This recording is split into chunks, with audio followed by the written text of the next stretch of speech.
Bismillahirrahmanirrahim. Baik, sebelumnya perkenalkan, nama saya Jafar Sidik. Saya di sini sebagai presentator yang pertama yang akan menjelaskan atau mempresentasikan tentang pengertian kebijakan fiskal. Langsung saja, kebijakan fiskal atau kebijaksanaan yang berhubungan dengan pajak adalah kebijakan yang berasal dan dikeluarkan oleh pemerintah, yang mana di pihak ini yang berwenang adalah Departemen Keuangan yang bertugas untuk mengkaji, menganalisis, dan mengimplementasikan serta mengevaluasi sejauh mana penerapan kebijakan tersebut untuk mencapai tingkat optimalnya serta solusi apa yang harus diambil jika terdapat hambatan-hambatan yang timbul daripada wajib pajak tersebut. Banyak yang mendefinisikan tentang kebijakan fiskal. Adapun menurut para ahli, salah satunya Yuswar Zainul Basri dan Mulyadi Subri mengatakan kebijakan fiskal adalah kebijaksanaan yang dilakukan pemerintah berkait dengan penerimaan atau pendapatan dan pengeluaran atau belanja uang oleh pemerintah. Nah, adapun kebijakan fiskal dalam aliran ekonomi modern. Nah, sistem ekonomi kapitalis mempunyai prinsip dasar mendapatkan keuntungan semaksimal mungkin dengan sumber daya yang terbatas. Nah, usaha kapitalis ini didukung oleh nilai-nilai kebebasan untuk memenuhi kebutuhan. Manusia mempunyai kebebasan yang luas untuk memiliki harta.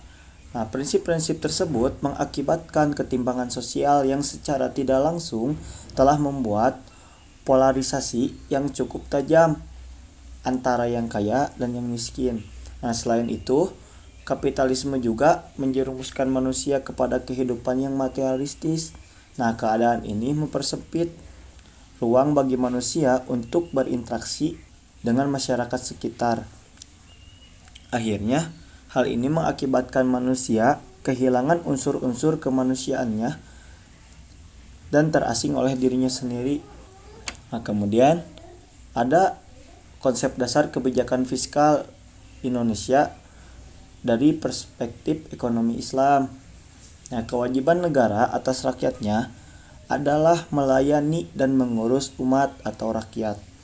Hal ini ditegaskan Nabi Shallallahu Alaihi Wasallam dalam sabdanya, seorang khalifah atau pemimpin adalah pemelihara dan pengatur urusan rakyat atau umat, dan dia akan diminta pertanggungjawabannya terhadap rakyatnya. Hadis riwayat Bukhari dan Muslim. Nah, kebijakan fiskal menurut ekonomi Islam diharapkan melaksanakan fungsi alokasi, distribusi, dan stabilisasi dalam suatu negara yang mempunyai ciri khas dari nilai orientasi, dimensi etik, dan sosial dalam pendapatan dan pengeluaran negara Islam. Sistem perpajakan Islam harus dijamin bahwa hanya golongan kaya dan makmur yang mempunyai kelebihan yang memikul beban utama pajak. Adapun ciri-ciri kebijakan fiskal dalam sistem ekonomi Islam adalah: yang pertama, pengeluaran negara dilakukan berdasarkan pendapatan, sehingga jarang terjadi defisit anggaran. Yang kedua, sistem pajak proporsional. Pajak dalam ekonomi Islam dibebankan berdasarkan tingkat produktivitas. Misalnya, kharaj.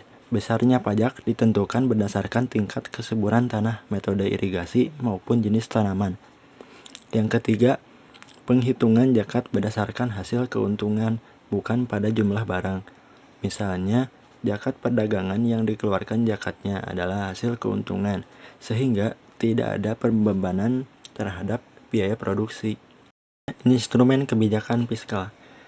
Dalam perspektif ekonomi konvensional, Adi Warman A. Karim menjelaskan bahwa dalam struktur anggaran pendapatan belanja negara atau APBN terdapat beberapa instrumen atau alat dan cara yang digunakan untuk menghimpun dana guna menjalankan pemerintahan. Antara lain, yang pertama, melakukan bisnis. Pemerintah dapat melakukan bisnis seperti perusahaan lainnya. misalkan dengan mendirikan badan usaha milik negara atau BUMN. Seperti halnya perusahaan lain, dari perusahaan negara ini diharapkan memberikan keuntungan yang dapat digunakan sebagai salah satu sumber pendapatan negara. Yang kedua adalah pajak. Penghimpunan dana yang umum dilakukan adalah dengan cara menarik pajak dari masyarakat. Pajak dikenakan dalam berbagai bentuk seperti pajak pendapatan, pajak penjualan, pajak bumi dan bangunan, dan lain-lain. Pajak yang dikenakan pada masyarakat tidak dibedakan terhadap bentuk usahanya, sehingga dapat menimbulkan ketidakstabilan. Pajak juga dibebankan oleh produsen kepada konsumen dengan menaikkan harga barang atau jasa. Yang ketiga, meminjam uang. Pemerintah dapat meminjam uang dari masyarakat atau sumber-sumber yang lainnya dengan syarat dikembalikan di kemudian harinya. Masyarakat harus mengetahui dan mendapat informasi yang jelas bahwa di kemudian hari mereka harus membayar pajak yang lebih besar untuk membayar utang yang dipinjam hari ini. Meminjam uang hanya bersifat sementara dan tidak boleh dilakukan secara terus-menerus. Dalam perspektif ekonomi Islam, kebijakan fiskal memiliki dua instrumen. Yang pertama adalah kebijakan pendapatan yang tercermin dalam kebijakan pajak. Yang kedua adalah kebijakan belanja atau pengeluaran. Kedua instrumen tersebut akan terlihat dalam anggaran belanja negara. Dalam sejarah Islam, kebijakan fiskal menempati posisi strategis dalam rangka membangun tata kelola keuangan negara dengan terencana dan terarah. Adwarman Karim dalam bukunya Sejarah Pemikiran Ekonomi Islam menyebutkan bahwa paling tidak instrumen kebijakan fiskal yang terekam di awal pemerintahan sebagai berikut.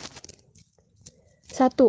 Ada peningkatan pendapatan nasional dan tingkat partisipasi kerja. 2. Ada kebijakan pajak. Ketiga, ada anggaran. Dan yang keempat, ada kebijakan fiskal khusus. Selanjutnya, kebijakan anggaran penerimaan pemerintah. Secara umum, sumber pemasukan negara dalam perspektif ekonomi Islam adalah sebagai berikut. Yang pertama, ada zizwa, singkatan dari zakat, infak, sedekah, dan wakaf. Kedua, ada horoj atau pajak pertanian. 3. Ada jizyah atau pajak perorangan. 4. Ada hums atau pajak harta rampasan perang. Yang kelima, ada usyur atau pajak perdagangan. Keenam, ada warisan kalalah atau orang yang tidak mempunyai ahli waris. Yang ketujuh, ada kafarat atau denda. Kedelapan, ada hibah. Dan yang terakhir, kesembilan, pendapatan lain yang bersumber dari usaha yang halal. Adapun beberapa tujuan dari kebijakan fiskal adalah sebagai berikut. 1.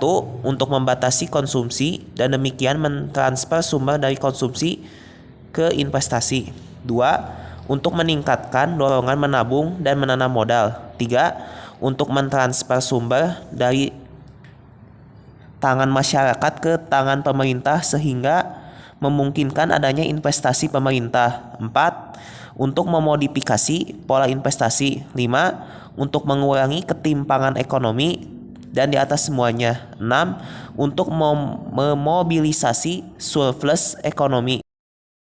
Kesimpulan, dari beberapa penjelasan di atas dapat diketahui bahwa kebijakan fiskal dapat diartikan sebagai langkah-langkah pemerintah untuk membuat perubahan-perubahan dalam sistem pajak atau perbelanjaannya yang bertujuan mengatasi masalah-masalah ekonomi yang dihadapi. Perbedaan mendasar dari kebijakan fiskal Islam dengan konvensional atau modern adalah terkait kesejahteraan yang akan dicapai, di mana konsep kesejahteraan hidup yang ingin dicapai dalam kebijakan fiskal konvensional atau modern adalah untuk mendapatkan keuntungan maksimum bagi individu dalam kehidupan tanpa memandang kebutuhan spiritual manusia. Sementara dalam sistem Islam, konsep kesejahteraannya sangat luas meliputi kehidupan di dunia dan di akhirat, serta peningkatan spiritual lebih ditekankan daripada pemilikan material. Sekian yang saya sampaikan. Wassalamualaikum warahmatullahi wabarakatuh.